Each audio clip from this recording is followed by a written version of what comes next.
Okay, recording has started. So, been quite the season for MK Dons. From 19th up to 2nd. Finally, we're back into League One after 3 long seasons in the League Two.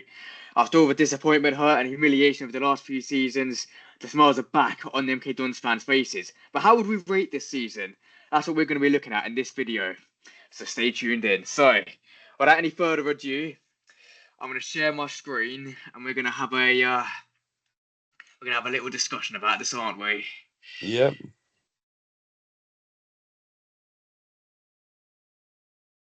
Can you see that okay? Can you see the word I screen? can see that, yeah. Need to make sure if I can get it again.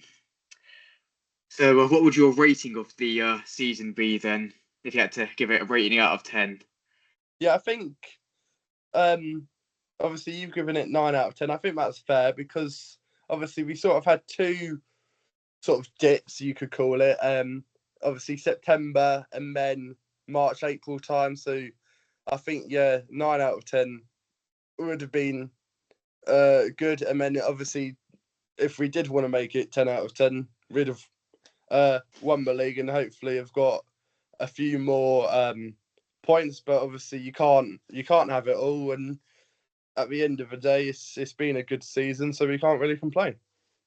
Yeah, I agree with that. I mean, I gave it 9 out of 10 because we went up and yeah, we got into pole position with 1 game to go. We were suddenly hoping to win the league, but we had obviously the two 4 game winless spells as well. But then saying that after, like I say, after all the heartbreak and disappointment of the previous seasons, it's just so nice to see people smiling again. It's a season where we all really went for it, and that's shown with the final league table and our Well, results. So I'm really, really pleased with how it went.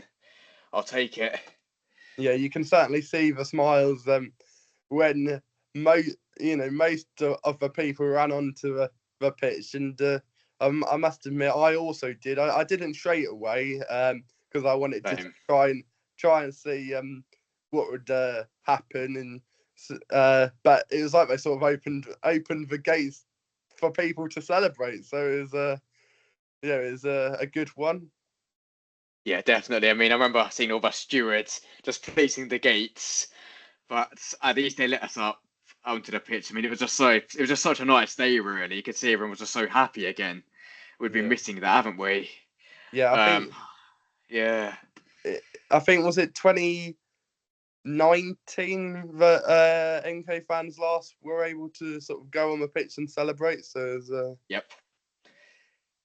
And the Porters, they went back up to League One on the final day of the season after beating Mansfield. So yeah, best season in 7 years, I'd have to say. yeah, I'm going to go into the highs now. So if you look at the goals, I mean, we only conceded 45 goals. It's our joint fourth lowest goals conceded. It's a match by 2012 to 2013. We finished 8th that season, couldn't make the playoffs. So this is a better season than that season. It's beaten only by 3 other seasons. When we went up in the Carl Robinson, we only conceded 44 goals. And when we nearly went up under Liam Manning, again it was 44 goals, and then under Paul Ince, that double promotion and trophy-winning season, we conceded only 37 league goals. So it's been quite an improvement in terms of goals. And like I say, I've been critical of the team for not keeping a lot of clean sheets recently, but this is a stat that they need a shout out for, because it's not often we do something like this. And fair play to the defense, they really, really do go for it. Marvin Ekpatessa, Jack Sanders, Curtis Nelson, they run through brick walls for the team. They're really determined, I would say. So shout out to them. And it's yeah, far better than you can see here, 66, 68, and 66 goals that we conceded in each of our last 3 seasons. It's a lot better than that. So again, shout out to Paul and the team for getting better in the defence. And actually, our 86 goals was the highest in the league, beating Grimsby and Notts County by 12 goals. And actually, the top 4 divisions, only 3 teams could score more goals than us. That's Lincoln City with 89, Cardiff with 90, and Coventry City with 97. So, well done, Dons, really. It's the second yeah, highest amount of goals we've scored in the league campaign, 8 more than the Liam Manning season, where we scored 78. 4 more than the Paul Ince double trophy winning season where we scored 82, 3 more goals in the 83 where we nearly got double promotion in 2008, 2009, and obviously also in the 2023-24 season, the Mike Williamson. Our scoring wasn't a problem, we just kept conceding, that's why we didn't go up. And it's 1 more than a 2012 season. It's only beaten by the Carl Robinson promotion season. And it's a stark contrast. I'll save this stat for last, but it's a stark contrast to when we scored just only 52 goals last season. Come January the 24th, we'd exceeded that tally by 1 goal. So much better season. And it's also the first season since the 2014-2015 season where we were able to score 5 or more goals on 3 occasions. So certainly been a lot of highs, haven't there? Yeah, that has been. And in terms of goals conceded, I only saw McGilvray play in the league this season because the 2 where Truman came in because he was injured, they were away games. I was only able to go to 1 away game, and that was actually a pre-season friendly against Wealdstone, which was the same day as Doncaster. So I know a lot of fans went to Doncaster, but since obviously both teams lost, but since then, but you can't really fault the defence. I think obviously Grimsby wasn't great. They won 3-2, 6th of September 2025, and then there's been a few other games, but I think certainly the first half of the season was just incredible in terms of defence. I really hope McGilvray gets a lot of chances next season, but with obviously Setford going, Finch going, potentially Truman, there is guaranteed to get another goalkeeper in, because obviously you can't just rely on McGilvray and then Seb Stacey to do all the goalkeeping. So another goalkeeper certainly needed, as well as another defender. But if we continue our sort of run of what we've been doing, hopefully we finish in the top half next season. I think in terms of the goals, it was really good to see, because obviously you had Patterson out for some time, Nathaniel Mendes-Lang also out for some time, but they were still able to pick up the goals, because I think when both of them became injured, a lot of fans were like, where are all these goals going to come from? But we still managed to get the results needed, and we did. I mean, it was. I remember thinking it's like do or die now. But I remember when we beat Walsall, it was like actually these lads are up for this. And then obviously the 4-1, the 5-1 wins against Harrogate Town, Gillingham. It was just actually we're going to be okay here. I mean, I want to talk about our points now and our goal difference. So 86 points we said before we started recording. It's only beaten by 3 other seasons, hasn't it? So by 4. Sorry. It's been beaten only by 4 other seasons. I'll just amend that typo. I put 4th highest, but it's the 5th highest, isn't it? I've got to count properly. It's only been beaten by 2008, 2009 when again under Roberto Di Matteo we nearly got promoted. Fell at the final hurdle really. That was 87 points. Under Liam Manning we amassed 89 points. Under Carl Robinson it was 91 points. And under Paul Ince it was 97 points. So it's in the top 5, and actually it's a highest points tally for 4 years, and it's it's the second highest in 11 years. So it goes to show the true grit and determination, I think, of the team. And I think when you consider also that we won 24 league games and only Salford City won more, again, in only 5 seasons, we've only had a league campaign where we've won more league games. It goes to show that actually Paul Warne was the right manager. I know sometimes it was like, is this really going to work when we went 4 games down at win in September? I know I myself thought we may not get automatic promotion here, or will we just be in the playoffs again? How are we going to get on here? But it goes to show that actually Paul Warne had it under control, didn't he? Yeah, even though you know, I spoke about the Grimsby game. I actually was on holiday for that game, but I came back from holiday to see that game. Obviously, we lost, and then afterwards, I went back on holiday. But it's still good to see. It's This season's definitely been worth it in terms of pretty much everything the team has done, and then obviously picking up on the points. We scored the same amount of goals than we've got points, and I think this is one of few seasons that we didn't finish the season with a combined uh, 16 points. What do I mean by that? When you add the two numbers up, it becomes 16, 16. yeah. I think that was the facts. Yeah.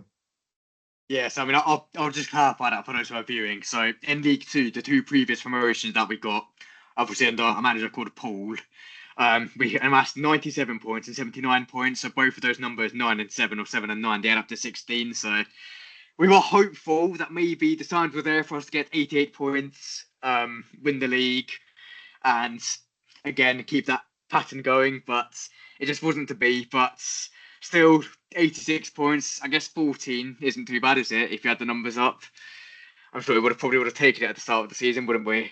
Yeah, especially given last season was 19th, and I think in March I was thinking, oh no, we're gonna be relegated into non-league. We're probably, in fact, we would have the biggest ever stadium in non-league, and it'd be yeah, it wouldn't have been good. But Yeah. yeah, like I keep saying, this season's just been incredible. It really has. It's just been so nice to actually go to Stadium MK and see us win games. I mean, I think back to last season. I remember getting a new job in February of that season and then missing all the games due to work. And it's like, actually, I'm not really missing much, am I?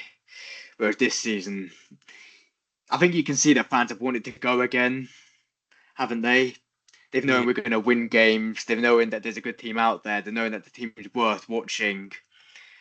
And that's also been nice to see as well. People supporting their local team more, which is always that's something I believe in. I can also go to all the MK Dons games that I can go to when it's at Stadium MK, and when they're on TV, when they're playing live, and I can watch them. I always try and do so because it's my local team, and it's nice to see more fans. It's nice to see more fans doing that, really, isn't it? yeah. I think obviously against Harrogate we got 23,500. Obviously, under the circumstance, free tickets, that was always gonna be the case. But even without Yeah. that, we uh I think at least 5 games we managed to get 10,000 into the stadium, and the last game we got 13,000. So hopefully next season, if we can aim most games to get about 12,000, then I think we're doing well. Hopefully, I mean, fingers crossed. I think if Paul Vaughan can mount some sort of challenge, then I think bombs will be on Seasmore, won't they? I just really hope, and in all seriousness, that we don't face another relegation battle because then you don't know how that's gonna go, and I don't want the players to lose confidence. And also, to be honest, I don't really want to sack Paul Vaughan because he's got a good his record in League One is as good as anyone's. So Yeah, I want to keep Paul Vaughan for as long as we can, certainly in League One. yeah. I think most of the times he's managed in League One. Um, this is certainly the case at Rotherham because I remember Rotherham sort of they went up and down, and Derby obviously went Yeah. up. So I think most seasons he's managed in League One, he's managed to get a team up. So Yeah, he's got five. He's got 5 League One campaigns under his belt. He's got promoted 4 times. yeah, So I'm really hopeful in that sense. I think I think dropping down to League Two was quite a drop for him, but it's benefited MK Dons, so I'm not complaining. and I don't think he'd have joined MK if he didn't see the ambition of the club as well. So that's good to see that we've managed to get someone like him, and everyone can see the ambition that's trying to be achieved. Hmm. ambition. That's what we lacked last season, really. I think Scott Lindsay got us to win 6 games in a row, and then suddenly it all fell apart again. Yeah, I think It was just, yeah, it was a case of let's get this season over and done with. including interim managers like Ben Gladwin, we ended up with about 5 different managers. So it's Yeah, what was it? Mike Williamson, Dean Lewington, Ben Gladwin, and Scott Lindsay, and then Paul Warne. Yeah, you're right, 5 managers. yeah, It's not good, is it? no, I met Mike Williamson at just before the last season started, just before the first game. It was the day before. Met him outside my local shop. He told me there's exciting times ahead. uh, technically he was telling the truth, but not with everything. He didn't say when. I guess I'll give him that. But I think I want to say it was probably about 2018-19. He actually played at Oxford United with Curtis Nelson, 2 centre backs. All right, well, must have taught him well then, because Curtis Nelson has been a very, very good centre back. Yeah. All right, I'm gonna move to the next part now. Goal difference. So we've got plus 41 goal difference. It's only the third time we've had a goal difference of plus 40 or above, and it's only beaten by, again, 2 promotion campaigns where we've had our highest ever points tallies.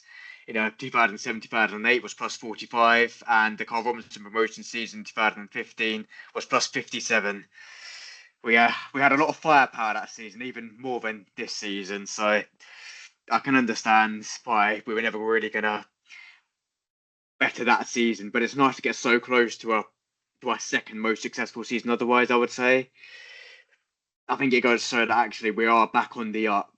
And I mean, when I think about it, especially given the fact that we've only lost 8 league games and only 2 other seasons have we lost 7, again 2007 to 8, 2008 to 9. That was back to back. And I think to myself, Paul Ince, that team nearly got promoted twice. Only just fell short. Could this team do something similar? I wonder. Yeah. But what are your thoughts? Yeah, I think. Yeah, I just keep saying how amazing we're doing, and yeah, really happy how everything's going. It's a step in the right direction. Yeah. Dons are back on the up. Yeah. So I know we kind of spoke about this earlier. What was your favourite game of the season? So for me, it was beating Shrewsbury Town 5-1. I know it didn't go up on the back of that, but we'd only just returned to winning ways the previous week. And after 3 games without a win before that game, just before the Shrewsbury game, I think it was a real statement of intent from the Dons, really. We really kicked on from that point. And it was like, yeah, we're not giving up just yet. We're not ready to stop fighting. It was a really good feeling. And, after that game, we'd superseded last season's goals scored tally. I think that game, it was like, yeah, let's get back on track now. Let's show the fans that actually we can still get promoted. And it was just really nice to see another clinical performance from the team. It was the perfect way, really, in my opinion, to respond to the start of the year and to really kick on from the win the previous week. I would say it was one of our biggest wins of the season, personally. What was your favourite game?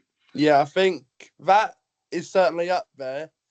It was just unfortunate that we did concede. I remember going to that game. It was a Saturday game. I went with one of my friends who's been to a few other games. He's a sort of a neutral, but he still comes to MK a few times. And yeah, we were jumping up and down. We absolutely loved it. We were by the away fans for that game, and they all just looked sort of miserable, and and then sort of our bit was just like so happy, and it was just really, really good to see at that game. For me, it was the second home game of the season, Cheltenham, where it was 5-0.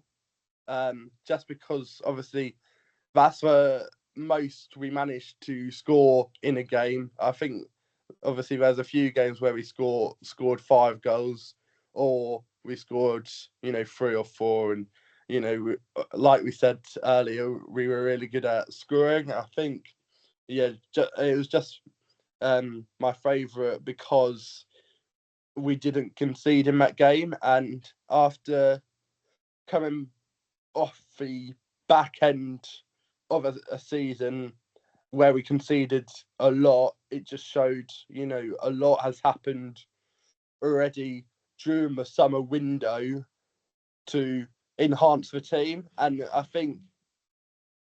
pretty sure it is Patterson's first game, but we still hadn't got players in like Mellish.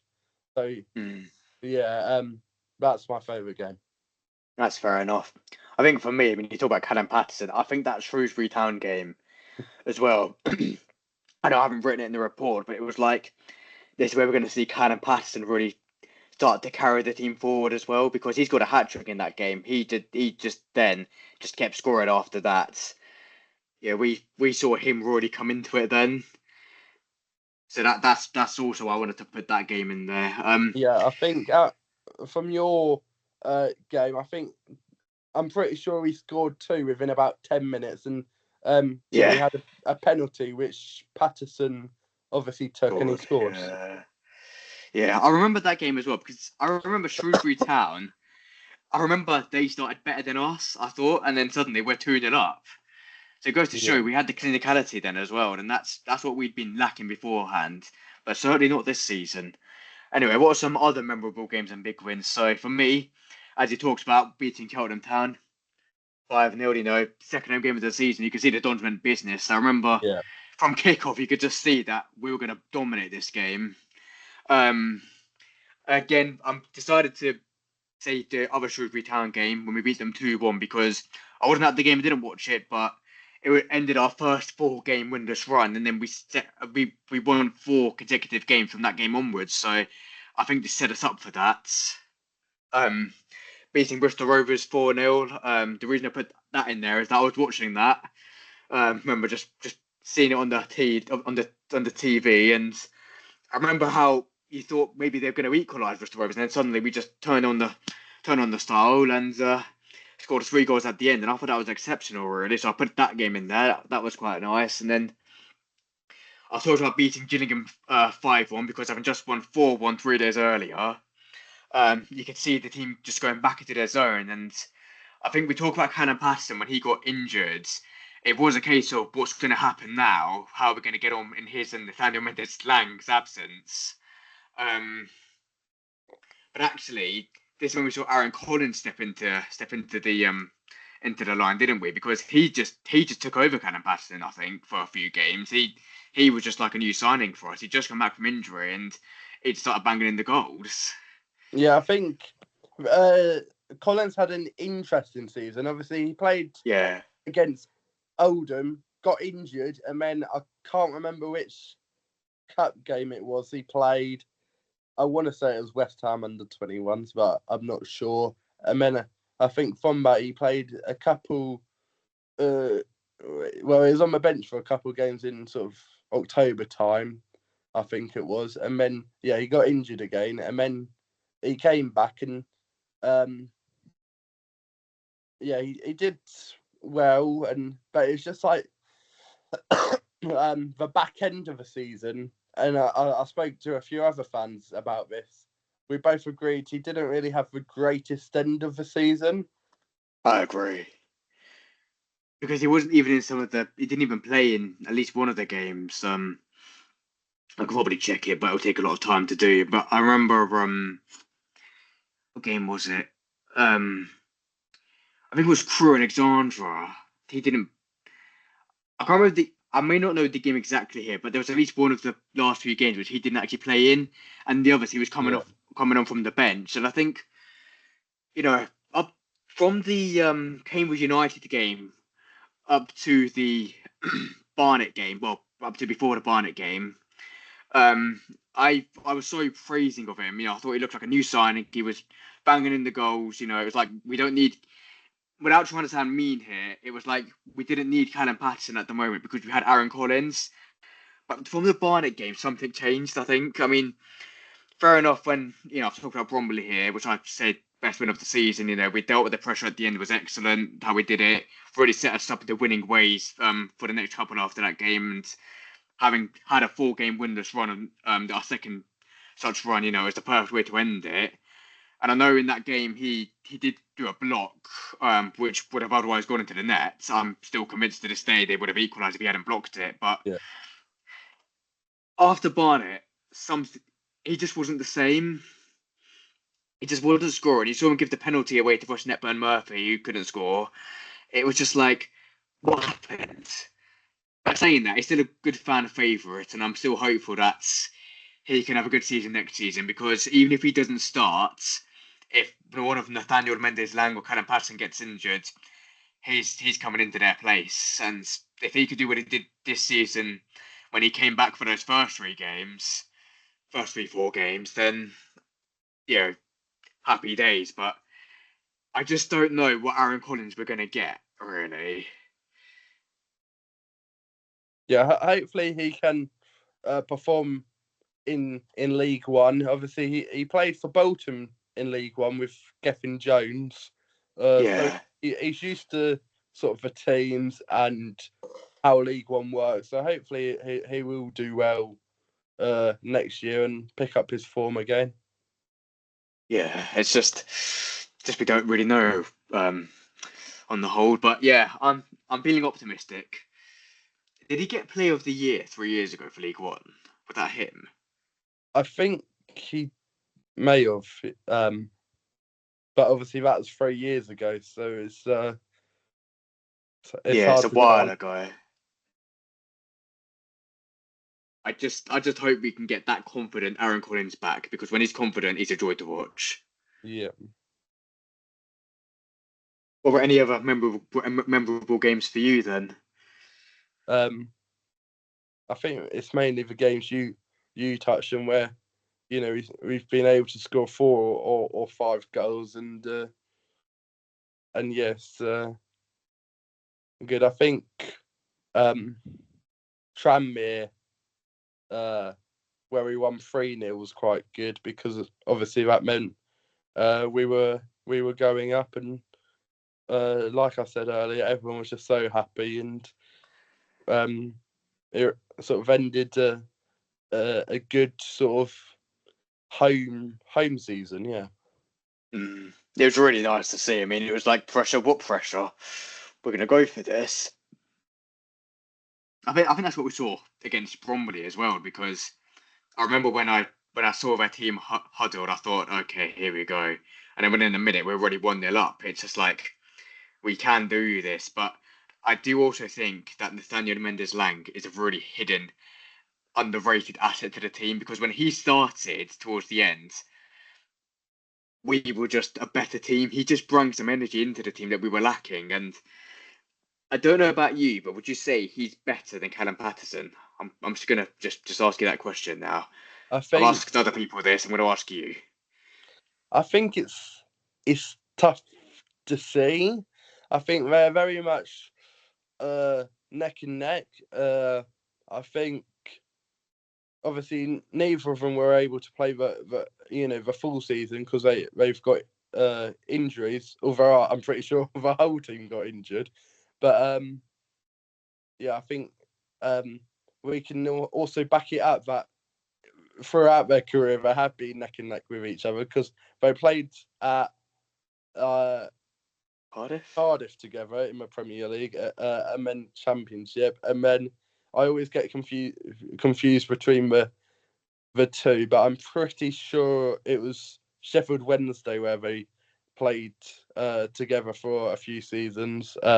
So yeah, this is actually the 3rd time where they've played a team together. So yeah, it's pretty much been neck and neck throughout their career. I think depending on what happens next year, I think just maybe Mendes-Lang edges it slightly, but it is very close between the two. Fair enough. Yeah, I think it's neck and neck really. But them two together, benefits Dons, doesn't it? Yeah. That's what we hope. So hopefully, no more injuries for them two, and Dons World Up benefits. Maybe if them two do stay fit the whole season, we can mount another promotion. Yeah, that's the thing. I think pretty much the whole team got injured. I think if you were to name a player, try and name a player who didn't get injured, I think you'd find it quite tough. So hopefully we have less injuries next season and we're able to do even better. Yeah, fingers crossed. Right, I've talked about the highs. Every season had its highs and lows. What were the lowest moments of the season? So I've already spoken about this. It was the draw to Chesterfield. I remember sat at work praying, having a prayer on, having the score in the corner of my phone, thinking that should be it, job done, about to finish off, and then boom, see Chesterfield have equalised, and I was so genuinely convinced that the 3 points that we dropped in that draw and the loss to Colchester United would cost us automatic promotion. I honestly, I was so. Nobody could really convince me otherwise, really. Not that anybody really tried to, but I just couldn't see it happening any other way now that we'd get back into the top three. Funnily enough, it did actually cost us the League 2 title, didn't it? Yeah. But saying that, Don stepped it up afterwards. It was 10 wins in the next 13 games after that. And actually, I was starting to think, did we need to lose to Colchester United? Did we need to draw to Chesterfield? Did we need to drop those points? Do you think? Is that what helped kick us on? Do you think we would have gone on the run we did otherwise? Yeah, I think all successful teams do lose, and obviously, the last time we saw a team manage to be invincible all season was Arsenal in 2004, and I think obviously that was before my lifetime, and you were quite young, so I think I'd have been 2 years old.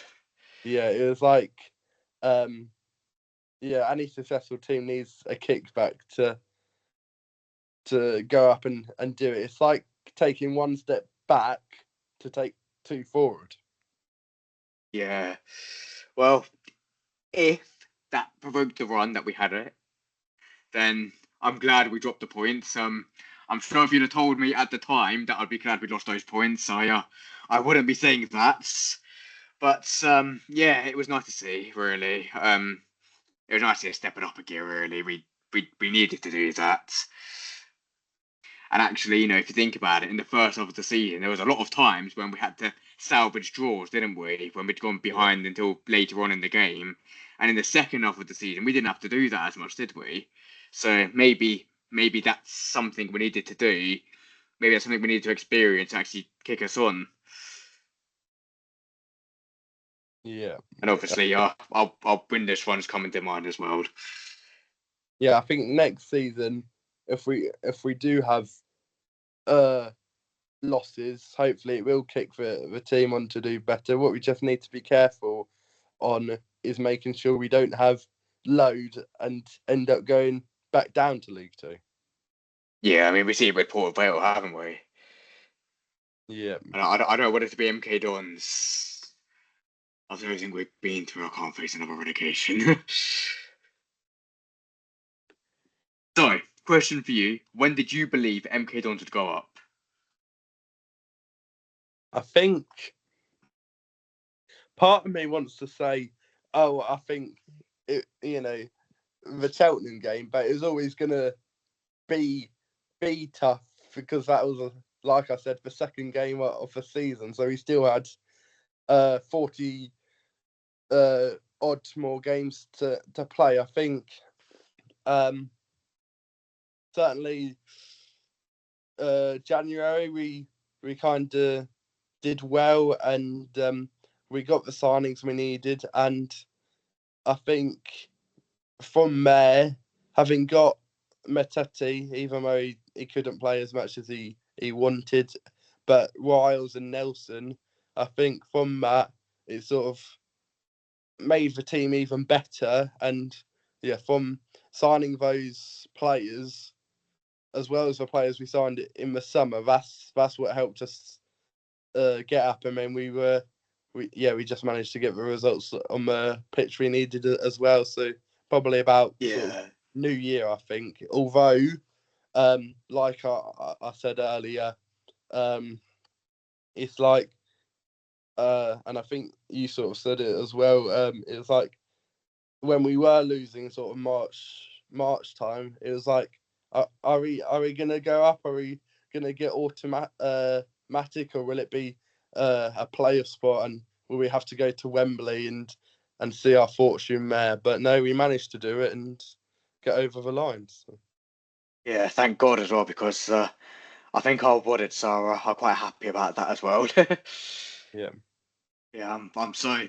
I know we always said how we get there, I don't care, but in the back of my mind, I kept thinking, you know what? I don't want to face another playoff campaign. I couldn't bear to stomach it. I think after what happened against Crawley Town, you just think to yourself, not again, please, not again. What was it? I think was it like 8-1 a loss or something on aggregate? 8-1 on aggregate, yep. And to this day, I still want a refund for that home game because that was unacceptable performance. But well, I think it was a Mansfield game. We had to win it. It was like pretty much whoever won went up, and Mansfield won, and yeah, 4-1, wasn't it?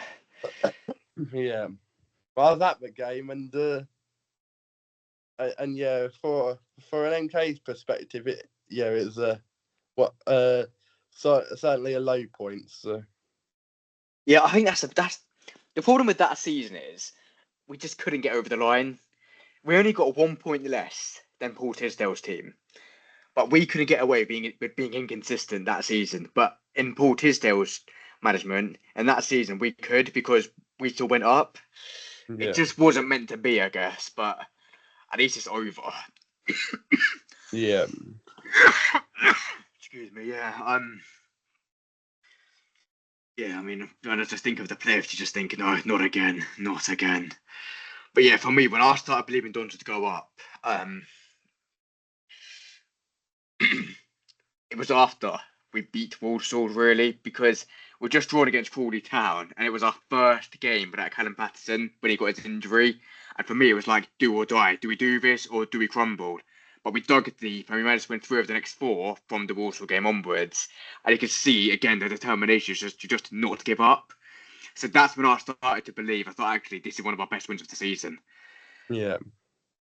But yeah, don't know about you. I'm still catching my breath after that season. Yeah, it was certainly a season to enjoy, and I think we enjoyed it even more because of previous seasons. So Yeah, I mean, I've gone on. It just brings up to the next topic now. What was the favourite month? What was the favourite moment of the season? For me, I'm just going to say when we secured promotion, because it was just a happy day. It was just a happy moment. It was the icing of the cake. But were there any other moments you're thinking of here, or do you think it was a promotion ceiling as well? yeah, I think when we sealed promotion and managed to get over the line, because obviously, like I keep saying, it wasn't 100% sort of Easter time. No, just certainly That's Easter being generous. time. And what was it? I think it was a 0-0 draw against it. I can't remember who it was against, but I remember they got relegated this season. So I think Barrow. Barrow, yeah, that was it. And I think so yeah, I think from after that, I think that's, and then I think yeah, just managing to get over the line was the best part. It was when we could finally relax a little bit, knowing that the job was finally done. We're sort of waiting and waiting to get promoted, and then we finally did it. It was like, will County lose? Will Salford City lose? Who do we want to win? Salford versus Bromley. And then it was like, finally, all we've got to do is win. We won at long last. I think you just see the elation. And maybe the elation was sort of in the build-up after 4 tough, heartbreaking and disappointing conclusions, if you like, to a season. Yeah. maybe that was just the emotions all being let out. Like finally, Yeah. yeah.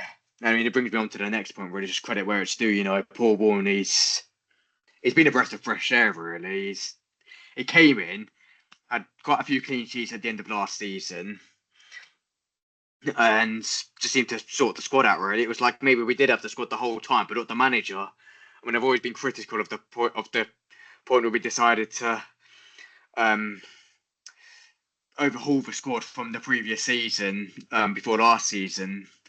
But at the same time, maybe it was the squad we needed, but just without the manager, who knows? But I always thought we just never needed to do that. But at least we're on the up from it now. I've been, like I say, I've criticised the fact that we haven't kept a lot of recent clean sheets, but let's be honest, Marvin Pateta, Jack Sanders, Curtis Nelson, as I drew up on earlier, they've run through brick walls for the Dons, Obviously, I mean this metaphorically, but the opposition could throw a brick into our into our goal into our goal box, if you like, and they still head it away. That's the determination to really give it your all for the team that I see in those players. And how good a captain is Alex Gilby? How fantastic have Craig McGillivray and Liam Kelly been? And how good are Callum Patterson and Nathaniel Mendes-Lang? I mean, are they just our best strike partnership since Benicophobia and Will Grigg all those years ago? What are your thoughts? Well, yeah. I think Patterson's been good. Gilby's been good. Certainly on the attacking sort of leadership as well. I think. Yeah, you're right. With the best striker before that was sort of Will Grigg, and obviously there's a song about Will Grigg and how he's on fire, and I still remember that song, and it was sort of like with his career, Will Grigg, he sort of did very well at MK Dons, but any other team he would play for, he didn't do so well. It was Apart from Wigan Athletic. Yeah, it was nice to see him play sort of against us this season. I think, but in the same word, it isn't, because obviously he scored against us. So yeah. Yep. He scored the goal that gave me a lot of anxiety as to whether we could get top three or not. Yeah. An MK Dons legend, and he does that to us. Yeah. But yeah. For me, I just think it's like, I see a lot of players score against their former team. I don't know if it's because that's what I'm looking for, players scoring against their former team, or it's just happened to be the case. But no, yeah, we did it. So. Yeah, at last. I mean, Will Grigg there's a quirky statistic about him. He's the only player to have scored a hat trick for and against Milton Keynes Dons. Yeah. Scored one against us for Wigan Athletic. Scored four against Swindon Town a few years later. So I guess we can forgive him, but I do think we could have avoided his goal, though. I mean, I remember looking at the highlights and thinking, did we really concede that? Yeah. But yeah. Anyway, 4.5 months on, my anxiety has turned to elation. I mean, how do you think we'll get on in League One then? I know we've kind of touched upon it, but I think, I did write a section about this, and this is the end of the report now. Five long pages, I know. In 5 League One campaigns, like I say, Paul Warren's did 4 promotions, 3 with Rotherham United, 1 with Derby County. Never finished lower than 7th. He's finished, I'm going to try and get this right, 4th, 2nd, 7th, and 2nd. So, wouldn't mind one of those second places again, Paul, if you're watching this. And I think also Richie Barker, he's been in here before, he's got us promoted before with Carl Robinson, so I think he's the right assistant manager along with the right manager in Paul Warren. So I'm hoping we've got the good management team. And I actually think we've got a good attacking team as well that can hopefully compete in League One. We've got a lot of goals this season, as we've touched upon, and I think they can really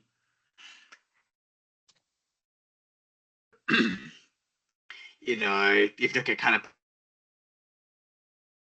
as I touched upon in the 4th point, a lot of them have been signed from teams in the that are playing in the Championship. Callum Patterson's one. He's up for Sheffield Wednesday, and he's Daniel Mendez-Lang from Derby. Obviously, there's on a few players from Derby, but there's a lot of players from the Championship or teams that are competing to get promoted. So I think that goes to show the calibre of our team, that we can sign players from those teams and bring them into League Two, despite their calibre being a lot better than League Two. So hopefully we'll see the best of that. And yeah, I'm just really looking forward to next season. Hopefully we kick on and bring more good times back to the city. Well, yeah, a lot of players in the squad have played at a higher level, either Championship or League One. So hopefully that will be good for us. Yeah. Fingers crossed. Well, we can only keep our hands together in hope and prayer. Yeah, I think sort of quite early on when I first thought about being promoted, I did put on a Facebook group, MK Dons Army, that I think we'd finish 8th. Do I still think that? Potentially between 8th and 15th, that is what I want to. For me, I don't want to go up again next season, just because I feel like otherwise we might just go back down, and that wouldn't be good. I think if we're able to have 2-3 good seasons in League One and then go up, I think that would benefit us more in the long term. Hopefully. I think we just need to be ready. But the thing is, right, when do you judge if you're ready or not? Because say we just storm League One next season. Obviously, I'm not saying we will do, but say we storm it. Do you think then we could be ready? Potentially, although obviously when we have been in League One, I'm pretty sure we tend to finish in the playoffs. But I remember Used to. Yeah, a few seasons ago, I think it was like we needed to win on the last day, and then I can't remember if it was for an automatic spot or a playoff spot.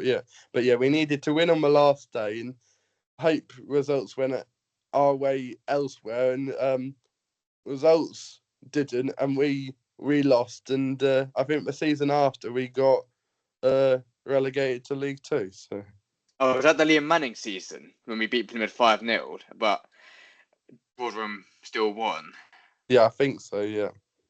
Yep. Funnily enough, Paul Woon was in charge of Rotherham United at that point. Oh, right. So yeah, he stopped us getting promoted. So what do you make amends now? Yeah. Thing is, though, I mean, I'm probably getting way too far ahead of myself. But do you think Paul Woon can ever keep us up in the Championship? I mean, again, that just probably depends on the squad, but he has been relegated with Rotherham United a lot as well. But saying that, I'm probably going too far ahead of myself. Answered your own question. I think he hasn't done so. He's quite good in League One, but he hasn't done so well in the Championship. Obviously, he was the Championship manager last year, and it looked like Derby were pretty much dead and buried and going down. And now we've got John Eustace. They almost finished in a playoff spot. So. Maybe we'll have to see, but then at the same time, we're probably getting too, like I say, we're probably getting too far ahead of ourselves thinking about it. Yeah, because that's the thing, because by that time, Patterson will be at least 33, so it's, we'll have a whole different forward line, and a lot of players will probably be different if we, that's given if we don't go up straight away next season. Yeah, time shall tell, but we're certainly on the up. We're on our way to the League One. We're on our way. Yeah, that was a good song this season. That was really loud in the Block 11. It's funny in a way because they always said how we get there I don't know, how we get there I don't care. And it's funny they said that because I think deep down we all cared. We cared in the final day of the season when they've been back in the game at Stadium MK and everyone's hoping for us to win the league and we finished second. We cared then, didn't we? So was it a bit of a lie, do you think? Or did we not care? I think it was just a song at the end. of the day, and as long as we got over the line, that's all what mattered, and we did. So. Yeah, that's the main thing. I'd take it second in the heartbeat for over 95% of the season, I think. So, yeah, onwards and upwards. Yeah. So, yeah, well, exciting times ahead, as Mike Williamson famously said to me. I say famously because I made it very clear that he said that, so everyone knows now. Yeah. He's finally been proved right. Yeah. So no, it's been good to sort of uncover the season and speak about it, and it'd be good to try and see potentially what other fans have to say after this. Yeah. Yeah. Well, I think is that everything? Anything else you got in your mind? What's that? Anything else? No, I Just think thinking about. Yeah. like I say, it's just been a great season. Yeah, 100%. It's been a great season. Probably not great for all of our hearts at times, but it's been so nice for our faces, I guess, smiling again. Yeah. All right, well, I think that wraps it up. So, Harry, I want to say a big thank you. I want to say a big thank you for joining on today. You didn't have to, but it's really appreciated. For everyone who's been watching this video by the time it's come out, thanks so much for watching. It's really appreciated. Thanks also, guys, for 50 subscribers. It means so much to me. I really do mean that. And if you like this video and you haven't done so already, please subscribe. Please share the video. It helps me out. And I'll be back next week for reaction to our released and retained list. And I hope to have hopefully Harry you up for that. Yeah, hopefully I'll be back in a few other videos to help you out. Yeah, I think there's a lot to unpack about the release list because about 10 players are going. So Yeah, it'll be a nice juicy video, that's for sure. So yeah, thanks again for Harry for coming on as well. It's always nice to have a view of another professional. And guys, just want to say again, thanks so much for watching, and I'll see you all next week. Thanks for watching. Come on, you Dons. peace. Come on, you Dons.